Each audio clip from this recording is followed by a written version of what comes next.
आज होली है। पूरे प्रदेशवासियों को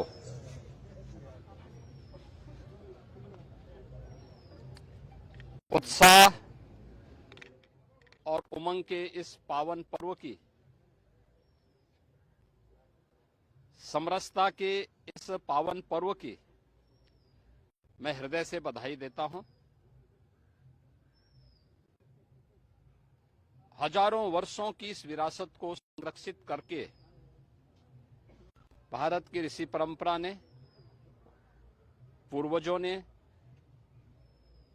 जिस थाती को सौंपा है, उसको वर्तमान पीढ़ी उसी उमंग और उत्साह के साथ आगे बढ़ा रही है। आज पूरे प्रदेश में हर तबके का व्यक्ति, वह क्या बुजुर्ग है, क्या युवा है, क्या महिला है, क्या पुरुष है, हर सनातनी इस पावन पर्व के साथ जुड़ करके आनंद की अनुभूति भी कर रहा है। अगर कहीं कोई मनमुटाव, बैर भाव किसी भी स्तर पर रहा हो, उसको समाप्त करके समरस समाज की स्थापना की दिशा में एक नए प्रयास को आगे बढ़ा रहा है। वास्तव में उत्सव का यह पर्व, उमंग का यह पर्व तब आता है जब शांति होती है, सौहार्द होता है, सुरक्षा का भाव होता है, एक विश्वास होता है।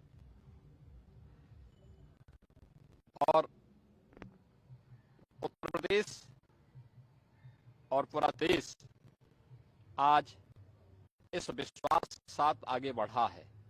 एक नया भारत का दर्शन हो रहा है।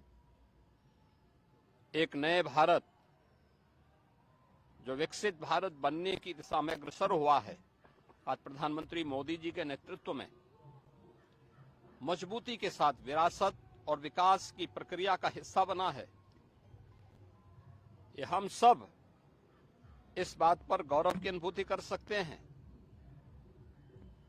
कि हमें आजादी के अमृत काल में प्रधानमंत्री मोदी जी जैसा एक यशस्वी मार्गदर्शक और नेतृत्व प्राप्त हुआ है, जिनके नेतृत्व में भारत विकसित भारत और आत्मनिर्भर भारत की इस परिकल्पना को साकार कर रहा है। उत्साह और उमंग के साथ ये पर्व और त्योहार आज आनंद के साथ आगे मनाए जा रहे हैं। हम सभी मिलकर के समरसता के इस पावन पर्व को इसी उमंग और उत्साह के साथ अनंत काल तक आने वाली पीढ़ियां इस पर्व और त्योहार को ऐसे ही आयोजित करती रहे, मैं इसकी बधाई देता हूं। होलिका दहन के सभी कार्यक्रम सकुशल संपन्न हुए। उत्तर प्रदेश में 1,61,000 से अधिक स्थानों पर होलिका दहन के कार्यक्रम संपन्न हुए और सभी शांतिपूर्ण तरीके से, उत्साह के साथ सभी आयोजन संपन्न हुए। स्वाभाविक रूप से होलिका दहन और उसके बाद भगवान श्री हरि विष्णु की एक महत्वपूर्ण अवतार, नरसिंह अवतार,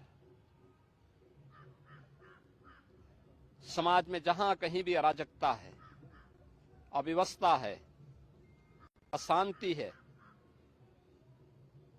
उसको दमन करने के लिए, सज्जन शक्ति का संरक्षण करने के लिए, दुर्जन शक्ति को परास्त करने के लिए, यानी सकारात्मक भाव को प्रोत्साहित करने और नकारात्मक भाव को तिरोहित करने के लिए ईश्वरीय अवतार एक नई प्रेरणा प्रदान करता है। हर कालखंड में यह अवतार किसी न किसी रूप में हम सब के सामने होते हैं, बशर्ते उनके अनुरूप हम सब भी प्रहलाद के रूप में, कहीं सबरी के रूप में, कहीं हनुमान के रूप में, कहीं अर्जुन के रूप में अपनी भूमिका को ईमानदारी पूर्वक निर्वहन करेंगे तो सकारात्मक शक्तियां मजबूत होंगी, नकारात्मक ताकतें परास्त होकर के पराभव की ओर अपने आप ही जाएंगे। होली का यह पर्व आपसी बैर भाव को समाप्त करने, प्रेम और समरसता पूर्ण माहौल के साथ इसे आयोजित करने की एक नई प्रेरणा दे रहा है। मैं इस अवसर पर पूरे प्रदेशवासियों को होली के इस पावन पर्व की हृदय से बधाई देता हूं, अपनी शुभकामनाएं देता हूं। अगर आप ये वीडियो YouTube पर देख रहे हैं तो हमारे चैनल को सब्सक्राइब करें और बेल आइकन को दबाना ना भूलें। अगर आप Facebook पर ये वीडियो देख रहे हैं तो हमारे पेज को लाइक करें।